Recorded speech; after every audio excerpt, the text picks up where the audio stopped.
Assalamualaikum warahmatullahi wabarakatuh. Perkenalkan, nama saya Mundaryah, NIM 8583119, Pekejar Kota Baru, UPBJJ UT Banjarmasin.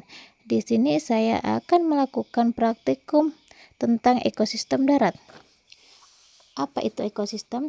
Ekosistem adalah suatu sistem yang terbentuk dari hubungan timbal balik antara makhluk hidup, komponen biotik, dan lingkungannya, komponen abiotik, di suatu tempat tertentu. Dengan kata lain, ekosistem mencakup semua makhluk hidup yang saling berinteraksi satu sama lain dan dengan lingkungan fisik seperti tanah, air, udara, cahaya, dan suhu.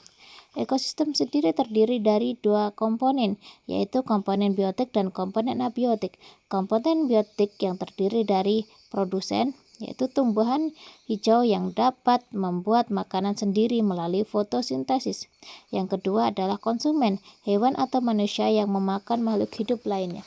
Ketiga, yaitu dekomposer, hewan pengurai seperti jamur dan bakteri yang mengurai sisa makhluk hidup. Komponen ekosistem yang kedua adalah komponen abiotik, tak hidup, seperti tanah, air, udara, cahaya, dan suhu. Dari cara yang terbentuk, ada dua jenis ekosistem, yaitu ekosistem darat buatan dan ekosistem darat alami. Contohnya, yaitu ekosistem darat alami yaitu hutan, padang rumput, gunung, gurun.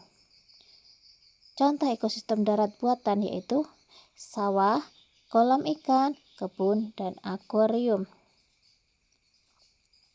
Tujuan dari pengamatan ini adalah untuk membandingkan komponen-komponen yang terdapat pada ekosistem darat alami dan darat buatan.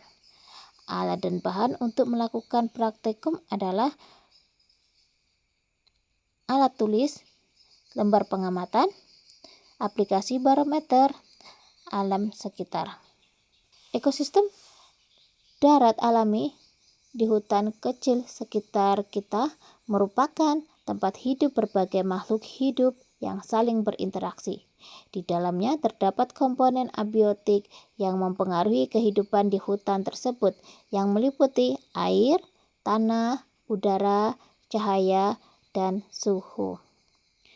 Kondisi hutan antara lain cahaya yang cukup, suhu 27 derajat Celcius, tanahnya gambut, anginnya semilir, keadaan airnya cukup. Dalam penelitian hari ini, saya menemukan komponen biotik yaitu tanaman talas, pohon ara,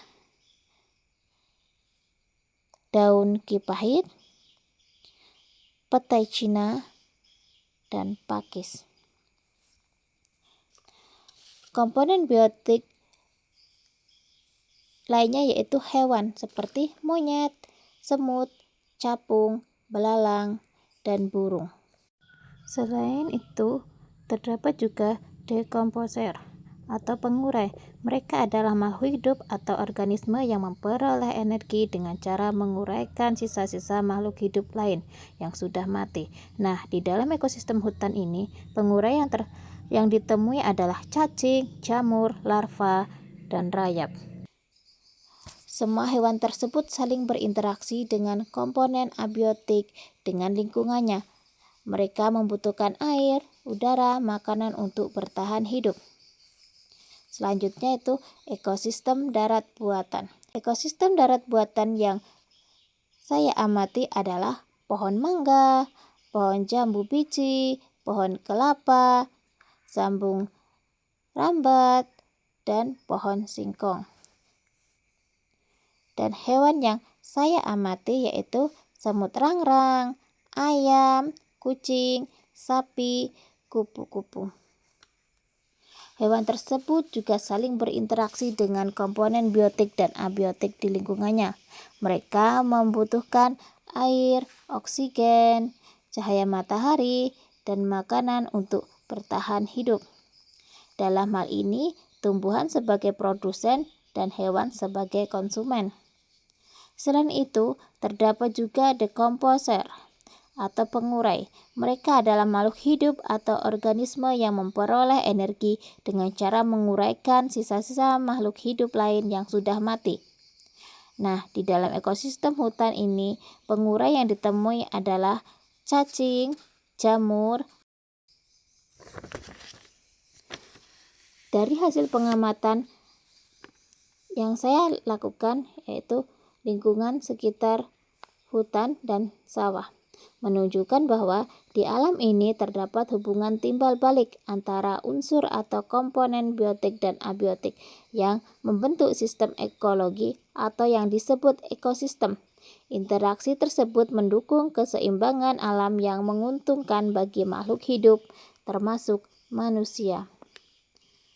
Sekian dari saya akhiri. Wassalamualaikum warahmatullahi wabarakatuh. Terima kasih.